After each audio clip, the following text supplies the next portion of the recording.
suis Elvira Bicroix, donc je suis coach.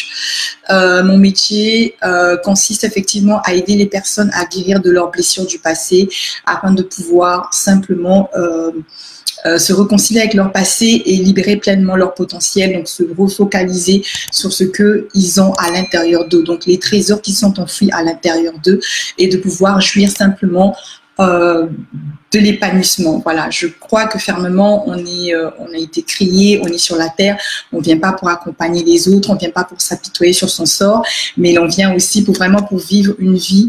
Il y aura des hauts et des bas, mais il est possible aussi de vivre une vie épanouie.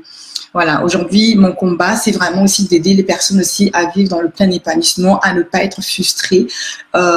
Les problèmes, ça arrive à tout le monde, comme je le disais, et on n'aura plus des problèmes le jour qu'on quittera ce monde. Mais simplement, on peut vivre avec les problèmes, on peut les surmonter, on peut les dépasser et on peut avancer. Le plus important, c'est d'avoir aussi l'information, de se former. C'est aussi d'avoir aussi des personnes qui croient aussi en vous, c'est d'avoir aussi confiance en vous-même. C'est aussi effectivement de connaître votre propre identité, parce que lorsque vous connaissez votre propre identité, vous connaissez qui vous êtes, ça vous stimule, ça vous fortifie et ça vous donne juste l'envie de oser, de changer, de prendre des risques et de passer aussi à l'action. Voilà. Maintenant, aujourd'hui, nous allons parler en fait des parents qui sont déficients. Les parents qui sont déficients, on va parler de la déficience. La déficience, c'est un manque en fait. Il faut savoir qu'être parent exige en fait, c'est-à-dire que nous avons le devoir de porter en fait assistance à nos enfants, le devoir matériel, d'accord? Donc c'est-à-dire que nous avons le devoir matériel vis-à-vis de nos enfants, nous devons prendre soin d'eux matériellement, physiquement. Nous devons veiller aussi de telle sorte qu'ils n'aient pas des dommages en fait au niveau physique, c'est-à-dire qu'on doit veiller vraiment sur leur protection, non seulement sur le matériel, sur leur matériel et tout, mais aussi qu'ils ne manquent de rien, mais aussi de manière aussi à les protéger, d'accord?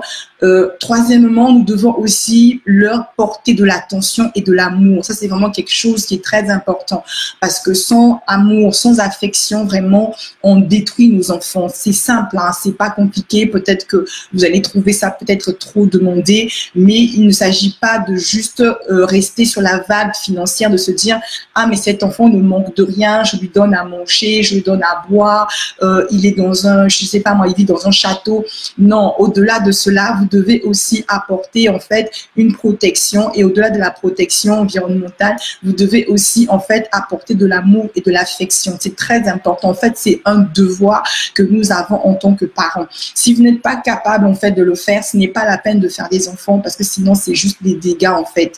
Ensuite, ce que vous devez faire aussi, c'est de pouvoir aussi apporter un équilibre émotionnel, d'accord? Un équilibre émotionnel est important d'apporter à nos enfants un équilibre émotionnel, d'accord?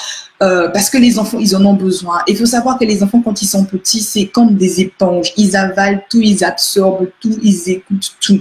Vous pouvez être une femme qui est enceinte, vous dites que voilà, je suis enceinte et tout, il n'y a rien, l'enfant n'est pas encore arrivé. L'enfant, même depuis qu'il est même un petit fœtus, en fait, dans votre ventre, il ressent tout le battement de vos cœurs, votre stress, vos émotions. L'enfant le ressent énormément. Donc, c'est aussi pour nous sensibiliser à nous tous que c'est très important. Nous devons faire attention, que le rôle de parent, c'est pas un rôle anodin. Je sais que beaucoup de femmes, surtout beaucoup de parents, souvent dans leur vie, c'est-à-dire qu'on les apprend simplement, on les éduque tout simplement à rentrer dans un foyer, on les éduque à comment prendre soin d'un époux, de comment prendre soin en fait d'une maison. Tout ça, c'est très intéressant. Mais il serait aussi en fait important aussi de se dire que pour être aussi une femme complète, pour être aussi un homme complet, il faut aussi prendre aussi en considération le cocon familial, c'est-à-dire que la famille, d'accord, parce que c'est la famille qui est la cellule de la société. Lorsque vous avez une bonne famille, une famille qui est épanouie, la société se porte bien. D'accord? Donc, il est important, nous-mêmes, en tant que parents, de pouvoir aussi travailler ce côté-là. De la même manière que vous apprenez des informations sur votre vie, sur tous les départements de votre vie, on doit aussi apprendre aussi à être des bons parents. Alors, c'est quelque chose qui s'apprend au jour le jour, ou après, en fait, au fur et à mesure. Vous allez vous rendre compte que lorsque vous avez un enfant, c'est pas la même chose que lorsque vous en avez deux. Le deuxième enfant ne ressemble pas au troisième enfant, ainsi de suite. Moi-même, je suis la preuve vivante, parce qu'aujourd'hui j'ai 4 enfants et en fait à des âges assez différents. J'ai la première qui a 17 ans, le deuxième qui a 13 ans, le quatrième qui a 8 ans et la dernière qui a 4 ans. Alors ils sont complètement différents et à chaque âge en fait nécessite en fait un besoin qui est assez complètement différent, d'accord? Donc c'est quelque chose que vous devez apprendre. On doit se cultiver sur toutes ces choses-là. Au-delà du spirituel, au-delà de l'intellect, de tout ce que vous avez, les diplômes, tout ce que vous avez et tout, sachez que parfois, on passe à côté de notre rôle de père. Il est important qu'on devienne des bons pères et des bonnes mères aussi pour nos enfants, parce que je me base dessus, parce que je sais que vraiment à chaque fois, quand je commence une introspection, quand je commence un bilan personnel avec n'importe quelle personne, que ça soit un homme, une femme, je me suis rendu compte que toutefois, les premières plaintes, les premières souffrances viennent des failles des parents, viennent des failles des parents, viennent des failles des parents. Parce que quelque part, on a failli quelque part. Parce que quelque part, on n'a pas su même donner de l'amour à nos enfants. Combien de fois on croyait bien faire, mais on était vraiment à côté de la plaque. D'accord? Au-delà de ce que vous pouvez écouter, mettez en pratique, testez, essayez de vous équilibrer, ajustez-vous. Franchement, c'est quelque chose de très important parce que ce que vous allez transmettre, être un bon parent aujourd'hui, lorsque vous allez être un bon parent pour vos enfants, ça vous permettra aussi que vos enfants s'y fassent de même aussi avec vos petits-enfants. Et aujourd'hui, on a besoin des enfants épanouis, on n'a pas besoin des enfants disloqués, cassés, des enfants qui sont brisés. Aujourd'hui, on doit savoir qu'il est important de pouvoir valoriser de nos enfants. On doit les valoriser, on doit les accompagner, on doit les responsabiliser. Donc, je disais tout à l'heure qu'il est important de donner un cadre en fait financier, c'est-à-dire que de pouvoir veiller sur nos enfants de manière matérielle, d'accord, par des finances, parce que nous pouvons apporter matériellement à nos enfants. Ensuite, au niveau de la protection, d'accord, protection physique, tout ce qui va avec, émotionnellement, affectivement, c'est très important, nous devons vraiment apporter de l'amour et de l'affection. Ensuite, nous devons aussi apporter un cadre moral, en fait, d'accord, un cadre moral à nos enfants. Parce que vous allez me dire, ok, peut-être que aimer ne veut pas dire ne pas structurer les choses. Aimer ne veut pas dire que ne veut pas dire tout simplement que non, on doit laisser l'enfant faire tout et n'importe quoi. Parce que les enfants aussi qu'on a traités comme ça devient des enfants rois et après c'est complètement, après on les perd complètement. Donc ils ont besoin aussi d'un cadre, ils ont besoin qu'on les dirige aussi, qu'on les oriente, sans pourtant les détruire, sans pourtant les briser, en respectant ce qu'ils sont eux-mêmes aussi, mais en cherchant vraiment le meilleur, mais tout en les respectant eux-mêmes aussi. Il faut savoir que les enfants, s'ils doivent nous devons aussi respecter nos enfants, d'accord? Parce que c'est des êtres humains comme nous-mêmes aussi. Et nous devons aussi prendre en considération ce qu'ils sont eux-mêmes. Souvent, on a toujours tendance, en fait, à être dans les tabous, même dans les familles, à faire taire les enfants, à les dire, oui, toi, tu parles trop, tais-toi. En fait, on est toujours en train de toujours être en position de parent dominateur. Et ça, c'est quelque chose qui peut être aussi vraiment néfaste, assez néfaste pour nos enfants.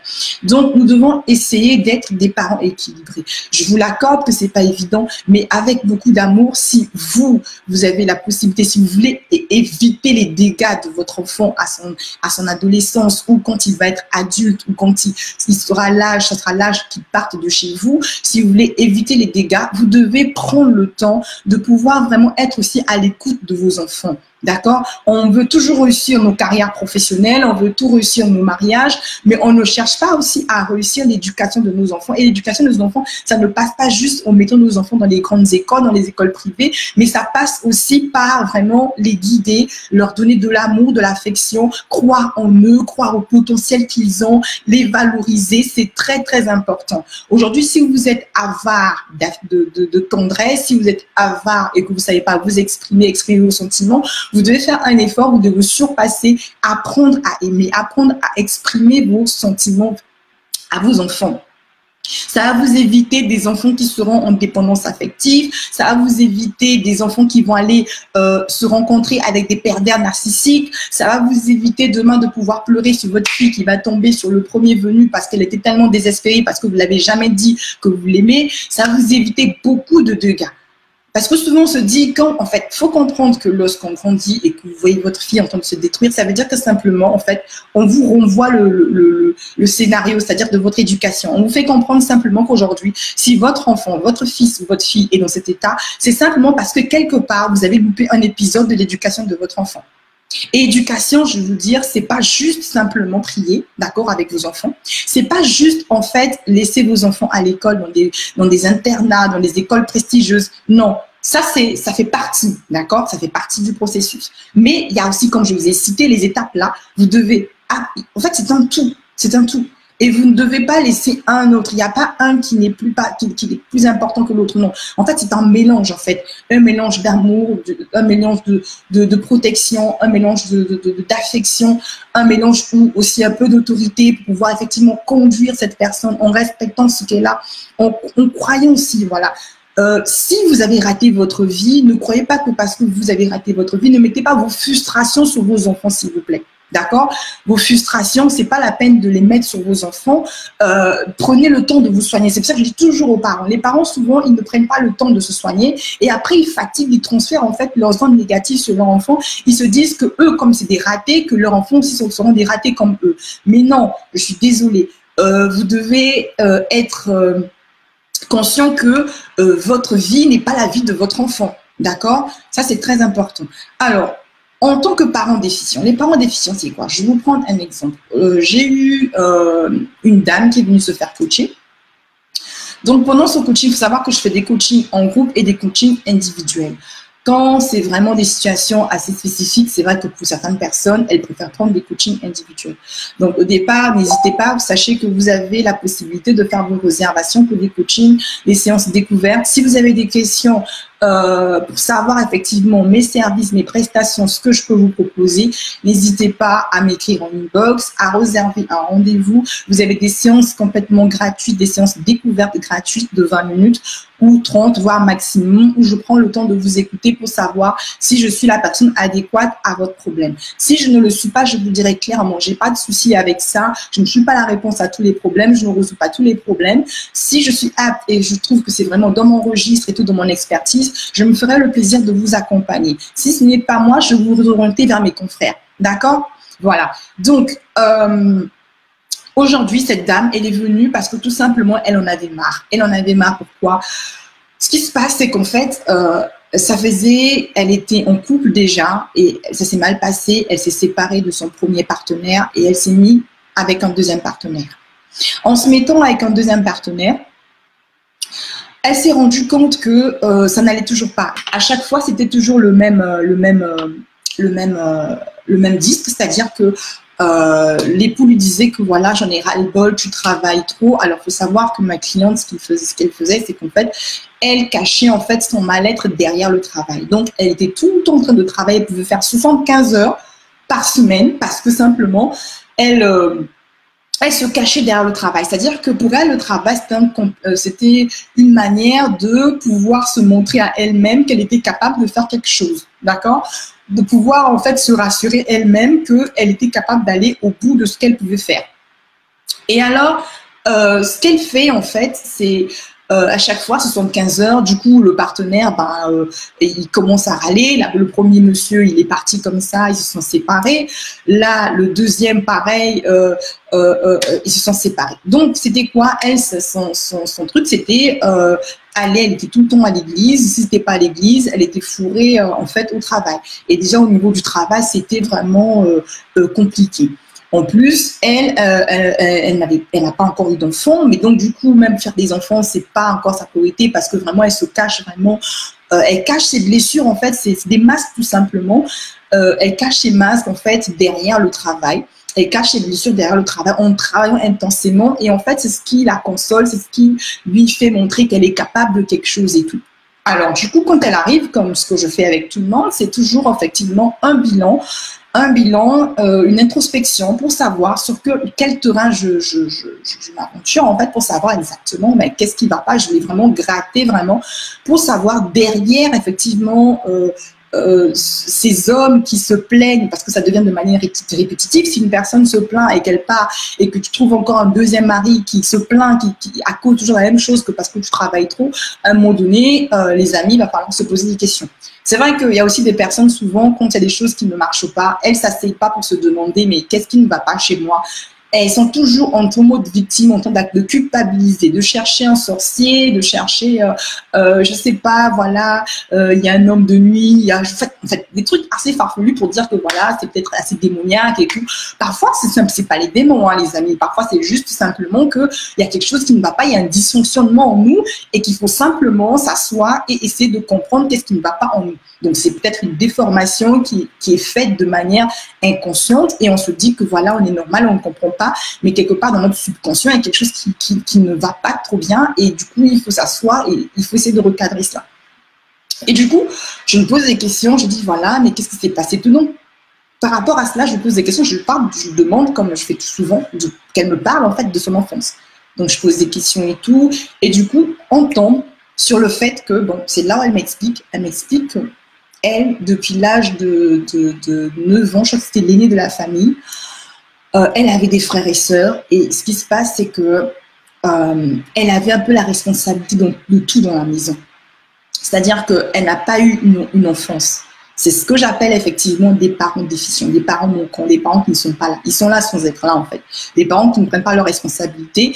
Des parents, en fait, qui donnent la responsabilité de parents aux enfants. Vous voyez, il y en a de plus en plus en fait dans la société. Et donc du coup, qu'est-ce qui se passe? C'est que étant jeune, sa maman est tombée dans une dépression. Sa maman est tombée dans une dépression et tout.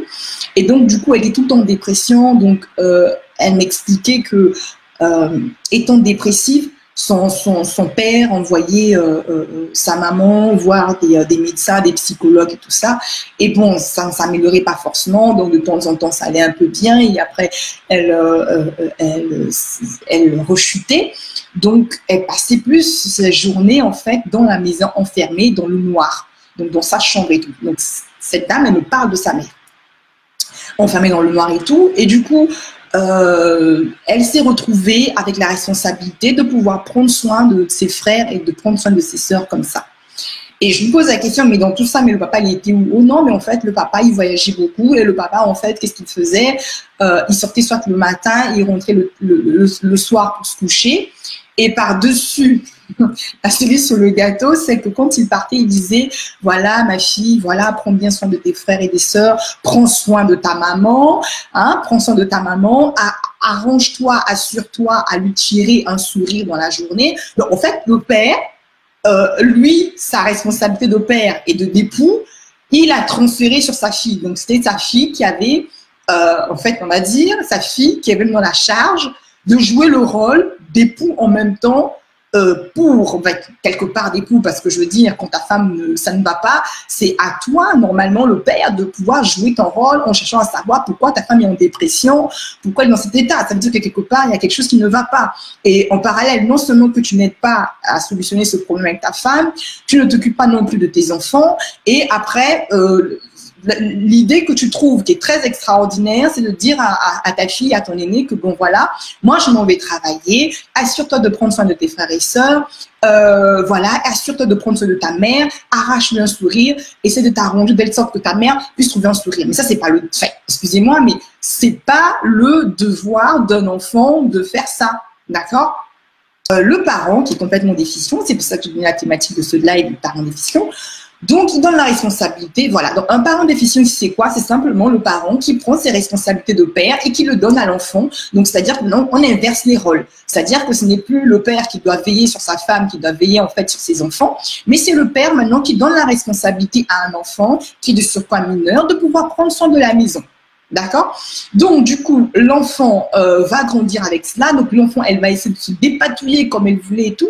Et puis, à chaque fois, elle n'arrivait pas. Le fait de ne pas parfois ne pas arriver à faire sourire sa maman, elle, ça va la culpabiliser. Elle va se dire, oui, j'ai pas été à la hauteur, ça n'a pas allé, tout ça. En plus, ça lui fout la pression. Et en plus, elle doit apprendre vraiment à vraiment grandir plus vite qu'elle ne le devait parce qu'elle doit prendre soin de ses frères et sœurs. Non seulement qu'elle doit s'occuper de ses frères, donc vraiment, la maman, elle avait complètement démissionné. Non seulement qu'elle est en dépression, Elle ne se bat non plus pour sortir de l'âme à cause de ses enfants, parce que je veux dire, la maman aussi, franchement, même si elle est en dépression quelque part, elle aussi, bah, je suis désolée, dépression, pas dépression, on se fait soigner, on se bat pour pouvoir toujours prendre soin de nos enfants, parce que ça reste nos enfants, et surtout quand ils sont mineurs, on doit même, peu importe, on a toujours cette responsabilité de pouvoir emmener nos enfants au moins jusqu'à un certain niveau, jusqu'à ce qu'ils partent de la maison, et même lorsqu'ils partent de la maison ou pas, lorsqu'ils se marient, on est toujours là, on a toujours les accompagner, les conseiller, tout ça. Donc je crois que le rôle de parents, c'est un métier à vie. D'accord? Donc, la maman, elle démissionne complètement, elle laisse la charge à l'enfant, le papa, il s'en va, il laisse la charge aussi à l'enfant. Donc, déjà, elle m'expliquait déjà que les parents, de toutes les façons, ça n'allait pas forcément mieux. De toutes les façons, il n'y a pas besoin qu'on nous fasse un dessin, parce que lorsqu'un père ne peut pas arracher un sourire pour sa femme et que il demande à son enfant de pouvoir s'en occuper, ça en dit long, ça explique simplement que la maman, elle est complètement, vraiment, que ça ne va pas, que dans son foyer, forcément, ça ne va pas. Hein. Donc, c'est simplement normal. Donc, on se rend compte que les enfants grandissent dans une atmosphère qui est assez bizarre et par-dessus le marché, donc c'est elle qui prend tout ça. Donc, du coup, qu'est-ce qu'elle faisait? Elle se battait, elle se dépatouillait comme elle pouvait et tout. Elle a grandi dans cet environnement. Et donc, du coup, il y avait personne pour elle. Il y avait personne, en fait, c'est-à-dire qu'elle ne savait pas ce que c'était donner et recevoir. Elle, c'était juste donner. Elle, c'est juste donner, tout faire vraiment pour faire plaisir, pour essayer de arracher un sourire à sa maman, pour que sa maman soit satisfaite d'elle. On est toujours vraiment dans cette logique-là. Et du coup, on ne connaît pas ce que c'est vraiment le donner, le recevoir. On sait qu'il faut juste donner, on est toujours dans l'objectif de pouvoir toujours démontrer, toujours dans la performance, de montrer effectivement que on est capable, qu'on peut faire des choses et tout, parce qu'au fur et à mesure que ça ne marche pas, l'enfant en fait il culpabilise. Non seulement il culpabilise, il se dit mais je suis pas à la hauteur, je n'arrive pas à faire quelque chose pour que mon aille bien, et la maman derrière aussi, elle aussi, elle n'arrange pas les choses, donc voilà. Et aujourd'hui, on se retrouve avec une femme qui est complètement disloquée, qui a déjà divorcé une fois, qui était au bord du deuxième divorce, d'accord? Si elle est venue en coaching, c'est à cause de ça, parce que simplement, j'ai dû lui faire comprendre que ma chérie cocotte, il va falloir simplement que tu comprennes que tes parents ne sont pas parfaits, que tes parents n'ont simplement pas joué le rôle qu'ils étaient censés jouer avec toi. Ils n'ont pas été là pour toi, pour te poney, pour t'aimer, pour te chérir, parce que je ne dis pas qu'il ne faut pas responsabiliser nos enfants, d'accord? Je ne fais pas partie de ces parents qui disent que voilà, on doit tout faire pour nos enfants. C'est pas ce que je dis. Mais simplement, il faudrait pas qu'on inverse les rôles. Les enfants restent les enfants, les parents restent les parents. Donc, nous avons des devoirs, d'accord? Et eux, ils ont leurs droits, ils ont des devoirs aussi. Mais nous, en tant que parents, nous avons nos devoirs et nous devons les accomplir. Il est hors de question qu'on fasse passer nos enfants, c'est-à-dire que nos enfants commencent à prendre soin de nous. Je veux dire, ça peut nous arriver que nous soyons malades et tout, mais il faut aussi penser à ces enfants, parce que derrière ces enfants, ils vont être fracassés. Vous leur mettez tout ce poids, en fait. Tout ce poids, c'est-à-dire qu'ils doivent devenir rapidement adultes. Si les familles nombreuses, le premier enfant a trop de responsabilités. Voilà, c'est ça. C'est-à-dire qu'on donne trop des responsabilités. Après, je sais que peut-être on peut le former parce qu'on sait qu'il va y avoir des frères et sœurs et tout, mais il faut faire attention, d'accord? Il faut faire très attention.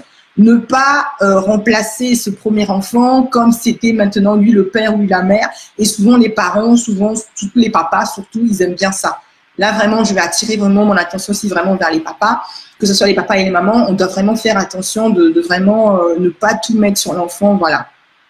Et donc, du coup, ce qui se passe, c'est que voilà, donc le papa, il s'en fout royalement, il va faire sa vie tranquillement, il s'en fout des enfants, il continue à faire sa vie, il estime que financièrement, il prend soin des enfants, donc voilà, il y en a plusieurs qui se disent que voilà, juste financièrement, ça suffit, mes enfants ont tout ce qui...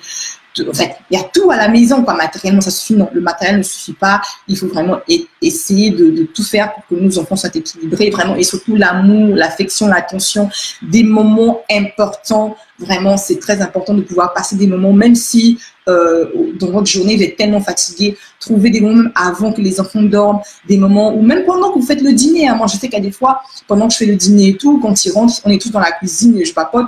Souvent, mon mari me taquine, me dit, tu es là, tu fais des conférences avec tes gosses. En fait, bon, à des fois même, je suis obligée de me faire gronder par mon mari parce que à des fois, quand je leur demande d'aller au lit, donc le papa leur dit allez-y au lit, tout ça, demain c'est l'école et tout, et moi j'ai toujours un petit scoop à leur raconter, soit dans le couloir et tout ça, et puis parfois c'est mon mari qui m'appelle, mais Elvira, c'est bon, tu vas arrêter, ils doivent aller se coucher et tout, tu vois. Donc c'est important de trouver des moments de complicité comme ça, même si vous n'avez pas, voilà, ça peut arriver qu'on est dans une société où tout le monde court, ça va vite et tout, surtout nous en Europe ici. Mais vraiment trouver des moments, même dans la semaine, même le soir, un petit moment, poser la question à votre enfant, comment ça va, ça a été la journée. Et après, prenons nos responsabilités. Il y a des choses que c'est pas à nos enfants de le faire, en fait. Il y a certaines responsabilités, on n'est pas censé les donner à nos enfants. Donc, cette femme, aujourd'hui, elle a vraiment vécu, je vous épargne des détails, de manière anonyme, j'essaie de vous expliquer un peu pour vous dire ce que ça causait vraiment dans la vie de cette femme-là. Et quand on est allé chercher et tout, c'est là qu'elle m'a dit, oui, en fait, la cerise sur le gâteau, c'est qu'en fait, quand elle a grandi après, parce que ça s'est passé comme c'est éternellement, et elle ne savait jamais recevoir de l'amour. Elle se disait que c'est toujours elle qui devait donner, qui devait donner, qui devait donner, qui devait donner.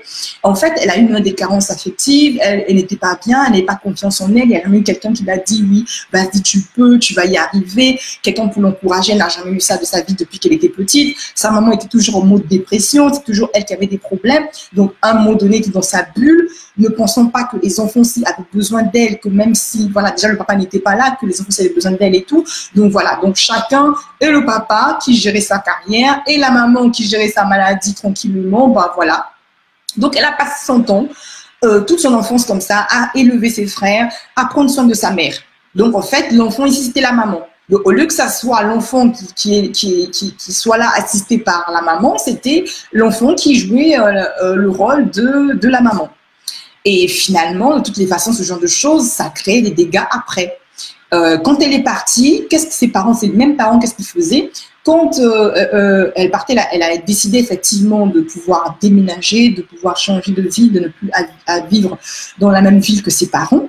Alors, ses parents commençaient à faire de la manipulation. C'est-à-dire que son père, quand c'était comme ça, par exemple, des occasions comme Noël ou peu importe d'autres occasions, qu'est-ce qu'il faisait? Oh, il appelait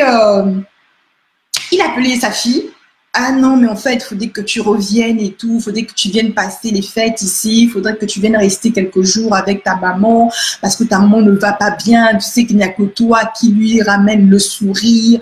Tu sais que voilà, tu sais, elle n'a plus grand temps à vivre. Il faudrait que tu viennes rester auprès d'elle et tout. Donc, il y a des fois, même, elle avait des problèmes avec son mari parce que, bon, du coup, entre le travail, parce qu'elle est tout le temps de le travailler et que dès que 2, 4, 6, les parents l'appellent, bon, elle laisse son époux pour aller à la rescousse de sa maman. Mais bon, en même temps, sa maman, ça a toujours été comme ça, donc c'est pas forcément nouveau. Donc au bout d'un moment, il faudrait que ça s'arrête en fait. Et elle n'arrivait pas à couvrir le cordon ombilical parce qu'elle avait tout ça sur sa conscience, c'est-à-dire qu'on lui avait fait comprendre que la responsabilité du bien-être de sa maman était basée sur elle. Qu'en fait, c'était elle en fait qui devait apporter la solution pour ses frères et pour sa maman. Pendant ce temps, le papa, il est bien là, mais c'est-à-dire que c'est le père, normalement, qui doit bien s'occuper de sa femme. Non, non, non, non, non, c'est l'enfant. Donc, les deux parents, ils appellent l'enfant, souvent des parents manipulateurs. Ils appellent des parents toxiques, quoi. Ils appellent l'enfant, oui, ma fille, il faudrait que tu viennes parce que tu sais, ta maman, depuis que tu es partie, voilà, tu n'es pas venue la voir, elle n'est pas bien, tu sais qu'il n'y a que toi qui lui ramène le sourire. On dirait que, genre, dans la terre entière, si elle s'est arrêtée de respirer, c'est fini, quoi. Mais en fait, son mari lui sert à quoi? Vous comprenez ce que je veux dire? Donc ça crée des phrases, c'est-à-dire que ça crée des dégâts complètement dans la vie de cette dame. Et elle a mal à être un manque d'amour, un manque de confiance en elle-même. Elle est toujours sous la domination de ses parents, c'est-à-dire qu'elle ne sait pas dire non.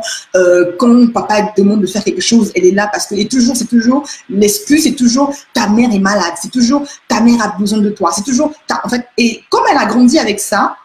Voilà. Et entre son mari qui pète les plombs parce que pratiquement, il se rend compte que sa femme est entre. Si sa femme n'est pas à l'église, sa femme est… en fait, elle se cache derrière les choses, quoi. Soit elle est à l'église, soit elle va en week-end chez ses parents, soit elle est au travail. Donc, en fait, une épouse pratiquement inexistante. Et en même temps, elle ne veut pas faire d'enfant. Donc, en fait, c'est la catastrophe. Mais complètement la catastrophe. Vous voyez? Donc, pour vous dire que nous devons faire attention. Et nous devons faire attention, très attention. Aussi, j'ai aussi le cas, par exemple, d'une jeune fille. Une jeune fille aujourd'hui, une jeune fille vraiment très, très, très, très, très intelligente, très brillante et tout. Mais aujourd'hui, cette jeune fille, par exemple, pareil, elle est venue me voir et tout. Elle s'est retrouvée dans une… elle a craqué. Elle a simplement craqué.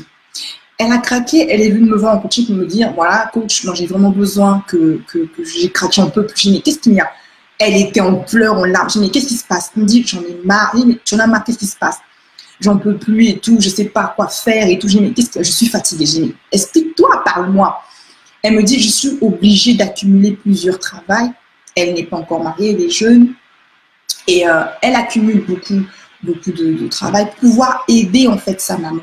D'accord? Pouvoir aider sa maman. Et ce qui se passe, c'est que je lui pose la question, mais tu accumules ce travail, ta maman, qu'est-ce qui s'est passé? Est-ce que ta maman est en situation de handicap? Et même, qu'est-ce qui se passe concrètement? Non, mais en fait, je dois aider ma maman. Je dis, mais pourquoi tu dois aider ta maman? Et ton père, d'où ça aider où? Non, mon père n'est pas là. En fait, mon père ne travaille pas. Et donc, quand mon père ne travaille pas, il a eu, je sais pas, un petit licenciement, je sais pas, bref, je sais pas qu'est-ce qui s'est passé, mais son père, en fait, a arrêté de travailler. D'accord? Et sa maman était là, je dis, mais attendez, ok, je peux comprendre que ton père arrête de travailler, ok, je peux comprendre que ta maman ne travaille pas, ok, mais qu'est-ce qu'il y a, toi, en tant qu'enfant, à venir maintenant prendre le relais, c'est-à-dire que c'est maintenant toi qui dois apporter, en fait, les vivres chez toi à la maison. Pendant ce temps qu'il y a ta maman qui est encore vivante, qui est jeune sur quoi, et c'est à toi non seulement de... En fait, on peut aider nos parents, d'accord? On peut tout à fait aider nos parents, on peut subvenir à leurs besoins, ça, il n'y a pas de souci, je ne suis pas contre cela. Mais vous ne pouvez pas dire à un enfant de ne pas vivre sa jeunesse, à un enfant de se sacrifier et que cet enfant, en fait, devienne, en fait, cet enfant qui doit vous ramener de l'argent à la maison pour non seulement vous nourrir, vous, en tant que père et mère, mais nourrir aussi vos enfants que vous faites, en fait. Ça, c'est des choses, en fait, ça, c'est simplement, c'est pas possible. On doit arrêter avec cela. Ça, c'est simplement des parents assez toxiques. Quand on parle de la toxicité des personnes, c'est aussi ça. Il y a de plus en plus des parents toxiques et ça détruit vraiment la vie des enfants. Des parents manipulateurs, des parents déficients. Là, c'est complètement les parents déficients. Comment vous expliquer? Elle me dit non, mais après, vous avez des versions, des personnes qui vous disent non, mais parce que voilà, mon père, il a des problèmes avec ma mère et que je sais pas que ça se passe pas trop bien. Et du coup, bon, voilà, elle ne donne pas de l'argent et du coup, moi, je suis obligée. En fait, des trucs bidons qui ne tiennent même pas à la route. Et du coup, c'est l'enfant qui est obligé de se battre toute seule. L'enfant obligé de commencer à trouver un travail pour survivre. L'enfant obligé de pouvoir travailler elle-même. Je ne dis pas que c'est pas bien. Aujourd'hui, quand les enfants sortent de chez nous, ils doivent apprendre à travailler. J'incite vraiment les personnes dessus. Mais on ne peut pas donner la responsabilité d'un foyer, c'est-à-dire que toi, papa et maman, tu veux délaisser, c'est-à-dire tu délaisses tes responsabilités pour les laisser à ton enfant, à ta fille de surcroît, pour dire à ton enfant que c'est ton enfant qui doit prendre soin de tous tes enfants, ton enfant qui doit prendre soin encore de toi. Donc elle vit avec ce fardeau-là. La pauvre, elle est encore jeune, elle n'a même pas encore fini ses études, elle doit payer ses propres études elle-même, non seulement que tu as failli à ton rôle de parent parce que c'est toi qui es censé normalement subvenir aux études de ton enfant. D'accord? Parce que si au moins tu avais subvenu aux études de ton enfant, tu vas te dire, bon, ok, au moins j'ai investi dessus et que derrière un peu, elle peut m'aider. Non, le problème, c'est qu'elle se retrouve là, à un âge avancé, en train de jouer à la mère, sachant qu'elle n'est même pas la mère, elle doit payer, chercher à travailler, avoir 36 000 petits boulots pour payer ses études. Forcément, elle ne va plus faire un métier comme tout le monde, elle ne peut plus aller à la fac comme tout le monde. Ça, c'est des choses que l'on voit de plus en plus. Prenons nos responsabilités. Il y a des moments comme ça aussi. Elle tombe sur un partenaire qui n'est pas bien, ça ne marche pas, et par souci, parce qu'en fait, nous, quand on voit nos parents, on aime tellement nos parents, et parfois, on a des parents qui sont manipulateurs, qui nous disent « Ah, mais sans toi, je ne peux pas vivre, sans toi, je ne suis rien, il faudrait que tu m'aides, si tu ne me sauves pas, je ne sais pas quoi faire. » Vous prenez votre responsabilité, vous manipulez vos enfants, et du coup, c'est maintenant vos enfants qui essaient de se battre, qui sont à la limite du suicide, parce que c'est eux qui doivent vous trouver des solutions pour vous. Mais c'est vous, les adultes. C'est vraiment une grosse honte, en fait. C'est absurde de demander, en fait, à ton enfant d'arrêter, en fait, tu n'as même pas été capable de subvenir aux études de ton enfant, mais que cet enfant-là doit vraiment te ramener à manger tous les jours. Et toi, tu as 2 bras, 2 pieds, et tu existes, et tu justifies ta souffrance parce que tu as fait le choix d'un mauvais partenaire. Mais nos choix, nos mauvais choix, ce n'est pas nos enfants de pouvoir les assumer. C'est à nous d'assumer nos choix. Si tu trouves que ça se passe mal avec ton partenaire, tu divorces ou tu te sépares de lui, mais tu ne mets pas ta charge pour dire que voilà, ça se passe mal. Et en plus de surpoids, tu es toujours avec la même personne, tu continues toujours à faire les enfants avec la même personne, et c'est ta fille qui doit aller chercher de l'argent pour te ramener, pour te nourrir toi et ce gigolo. Non mais responsabilisons-nous un peu, en fait. Responsabilisons-nous un peu. Et après, quand cet enfant va en dépression, on met des poids. sur nos enfants, des charges inutiles en fait. Un enfant a le droit de pouvoir vivre son enfance. Regardez des personnes comme Michael Jackson aujourd'hui, je ne vais pas vous expliquer. Regardez comment est-ce qu'il a fini sa vie. Michael Jackson n'a jamais été heureux malgré tout l'argent qu'on lui a donné, malgré tout l'or et tout. Parce que tout simplement, au-delà de ce qu'il était, il avait un mal-être. Il n'a pas vécu son enfance en fait. On lui donne des responsabilités très tôt. On ne l'a jamais aimé. À chaque fois, son père était toujours en train de le critiquer. C'était jamais juste assez. Toujours des parents qui sont en fait, de manière autoritaire, toujours en train de dire que voilà, c'est jamais assez parfait. Et l'enfant, en fait, il est toujours en train de vivre au dépend de vos émotions, en train de savoir que voilà, si je fais ça, bon, à chaque fois, c'est jamais parfait. Vous n'encouragez jamais vos enfants, toujours en train de dire que c'est, oui, toujours, tu peux faire mieux, tu peux toujours, et puis toujours strict, il n'y a même pas un sourire, il n'y a même pas une accolade, il n'y a pas de câlin, il n'y a rien du tout. Et après, l'enfant, au fur et à mesure, elle grandit comme ça. J'en ai plein comme ça. Des femmes qui sont venues se coacher parce que simplement elles te disent que moi, j'ai toujours vécu avec un père qui était tellement strict, un père qui ne jamais... En fait, à chaque fois, j'étais toujours en train de tout faire pour le plaire. Tout faire pour le plaire parce que j'avais l'impression qu'il jouait avec mes émotions. Un coup, aujourd'hui, je fais ça, il dit que c'est bien. Après, la minute après, il me dit que c'est pas bien. Et puis moi, je vais toujours à la course de pouvoir toujours essayer de le faire plaisir en train de chercher l'admiration de mes parents. Et là, vous créez des enfants frustrés. Vous créez des enfants brisés. Vous créez des enfants disloqués. Et ces enfants-là, en fait, ils n'ont pas de repère, en fait. Ils sont complètement perdus. Du coup, le jour qu'ils partent de là, le jour qu'ils partent de chez vous, ils sont complètement perdus. Ils vont se jeter dans la nourriture, ils vont se jeter dans la dépression, dans l'anorexie, soit ils vont se jeter dans le sexe, dans le vagabondage sexuel, ils vont se jeter dans la perdition, ils vont rentrer dans des communautés pour se faire aimer. Il y a des personnes même qui sont dans des communautés simplement comme ça parce qu'elles sont en dépendance affective et tout. Vous allez leur parler, vous allez leur dire oui, l'amour de Dieu, tout ce que vous voulez, oui, ok, je suis d'accord avec ça. Mais c'est des personnes au-delà du spirituel qui ont besoin d'être repositionnées. C'est des personnes au-delà du spirituel qui ne savent même pas en fait comment se comporter dans la vie. Je crois que y a certaines choses, si aujourd'hui on a eu des parents, pour nous éduquer, c'est parce que quelque part, même pour que qu'on soit éduqués, il y a eu des personnes qui nous ont parlé, il y a eu des personnes qui nous ont challengé, il y a eu des personnes qui nous ont accompagnés. Et ces personnes-là, elles sont esprits, d'accord, elles ont un âme, elles possèdent un corps, mais au-delà de ça aussi, elles ont besoin aussi elles-mêmes, comme nous avons été élevés, comme nous avons été éduqués, elles ont besoin aussi quelque part aussi de cet accompagnement. Et c'est important pour ces personnes-là, pour pouvoir aussi se reconstruire. Vraiment, c'est ça, c'est ce que je veux vraiment sonner la sonnette d'alarme pour dire que vraiment, tirer la sonnette d'alarme pour dire que nous devons faire attention. Soyons des parents matures et prenons nos responsabilités. Il y a des choses, on n'est pas obligé d'inclure nos enfants à l'intérieur. Quand il y a des choses qui ne vont pas, gérons nos émotions, gérons nos conflits, ne mettons pas nos enfants, soyons des adultes et comportons-nous réellement comme des adultes. On va tout prendre pour demander à un enfant qui est encore mineur de pouvoir. Ça veut dire que nous-mêmes, on n'a pas encore eu cette maturité-là. On peut se faire aider. Si vous trouvez que vous ne pouvez pas parler peut-être avec des personnes, prenez des professionnels qui sont, vous écoutez, d'accord? Ou bien prenez des personnes qui sont matures, qui sont adultes, des personnes qui sont passées par avant vous, qui sont expérimentées, qui peuvent en fait vous conseiller, qui ont le même âge que vous, qui peuvent avoir en retour une vision plus large, en fait une analyse plus posée. Mais ne traumatisons pas nos enfants avec nos problèmes de couple, avec nos soucis et tout. Il y a certaines choses, c'est important effectivement de pouvoir en parler aussi avec les enfants, c'est clair. Par exemple, je sais que moi, ce que je conseille aussi beaucoup quand je travaille par exemple avec des mamans qui ont des enfants en situation de handicap et tout, qui se supportent, en fait, qui passent par des moments assez difficiles. Si par exemple il y a l'un des enfants qui est en situation de handicap, c'est important de pouvoir en parler à toute la famille, de faire asseoir les frères et sœurs, de parler par exemple qu'on puisse se soutenir. Ok, ça c'est autrement, c'est-à-dire que vous devez en fait en parler autour de vous pour que la famille soit soudée. Ça c'est autre chose en fait.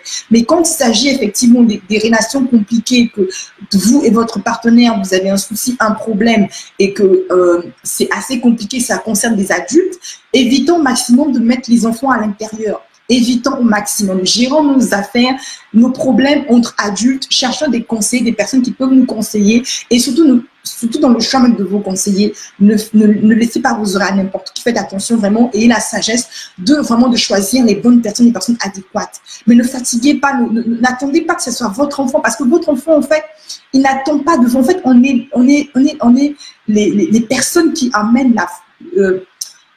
on est les personnes on doit veiller sur nos enfants en fait. Et les enfants attendent beaucoup de nous. Ils attendent qu'on soit des parents matures. Ils attendent qu'on leur apporte l'encouragement, qu'on leur apporte de l'amour, qu'on leur apporte la protection. C'est à nous d'apporter cela à nos enfants et pas à l'inverse en fait. C'est pas à nos enfants de nous protéger. C'est nous qui devons protéger nos enfants. C'est nous qui devons éduquer nos enfants. C'est nous qui devons accompagner nos enfants. C'est nous qui devons les écouter, les consoler en fait. C'est nous. C'est pas l'inverse en fait. D'accord? Donc, c'est de ça dont il est question. Donc, arrêtons, devenons des parents responsables, assumons nos choix. Lorsque ça ne va pas, gérons nos problèmes entre adultes, assumons nos choix et travaillons. Il est hors de question. D'ailleurs, on dit toujours que c'est nous avons le droit, nous avons le devoir de laisser un héritage à nos enfants et aux enfants de nos enfants. Donc, ça veut dire que ce n'est pas à nos enfants de travailler pour nous. Normalement, dans la logique des choses, qui ne se passent pas comme ça. C'est nous qui devons travailler pour nos enfants. Par amour, on doit leur laisser un héritage. Aujourd'hui, je vois maintenant, aujourd'hui, les parents s'asseyent et puis dans la manipulation. On manipule nos enfants. On a besoin de quelque chose, l'enfant ne peut plus vivre. Quand l'enfant même se marie, que même quand l'enfant s'en va, on veut toujours manipuler cet enfant parce qu'on trouve qu'on n'a plus le contrôle de cet enfant. Laissons nos enfants partir, laissons nos enfants grandir, faisons-leur confiance. Plus on leur fait confiance, plus ils grandissent en maturité, plus ils ont confiance en nous. Ne faisons pas de nos enfants des enfants assistés, ne les détruisons pas de nous-mêmes. Parce que de la même manière qu'on les fait, nous-mêmes, on les détruit nous-mêmes, nous les détruisons nous-mêmes. Et c'est pas bon du tout, c'est pas bon du tout. Et c'est pour ça qu'après, on reçoit des femmes, des hommes comme ça à l'appel qui sont complètement disloqués parce que les parents n'ont pas joué leur rôle. De la même manière que vous voulez rentrer dans les foyers, de la même manière que vous voulez vous marier, que ce soit vous, hommes, vous, femmes, prenez le temps aussi de travailler, de connaître votre identité, de connaître qui vous êtes, de travailler vos blessures avant. Non seulement de travailler vos blessures avant de vous marier, mais aussi, ce serait très intéressant aussi, de pouvoir travailler aussi, pour pouvoir aussi aspirer à être des bons parents. Parce que vous allez laisser un héritage qui sera un héritage qui sera bien à l'humanité. Vous allez faire du bien à vous-même et à toute une génération. D'accord? En tout cas, cessons d'être des foyers destructeurs. Cessons d'être des foyers destructeurs. Toujours en train de comparer les enfants entre eux-mêmes. Toujours en train de dévaloriser les enfants devant les gens. Ce n'est pas du tout bon. Valorisez les enfants, valorisez-les, apportez-leur de l'amour, des moments d'attention, des moments de tendresse, des moments de reconnaissance. Vous pouvez aussi, quand un enfant fait quelque chose de pas bien, vous avez le droit effectivement de le réprimander, vous avez le droit de le gronder, vous avez le droit, mais faites-le toujours avec amour et faites-le toujours pour une bonne raison. N'abusons pas aussi de notre autorité sur nos enfants. D'accord? Et sachez que lorsqu'un enfant est en face de vous, quand il commence quand vous n'avez plus à vous entendre avec un enfant, vous devez prendre le temps de vous mettre à part et de travailler d'abord sur vous-même. Ça veut dire qu'il y a quelque chose qui ne va pas. Ça veut dire que votre communication, vous ne communiquez plus bien avec votre enfant. Mettez-vous à part, cherchez la sagesse. Allez-y demander la sagesse. Allez-y demander, allez-y sonder votre propre cœur. Allez-y travailler d'abord sur vous-même, en fait. Parce qu'un parent heureux est égal à des enfants heureux, est égal à un foyer heureux. Ok? Et puis surtout les papas, ne laissez pas toute la responsabilité sur vos femmes en disant que voilà, c'est la femme qui... Non. Les enfants ont besoin d'un père, ils ont besoin d'un repère.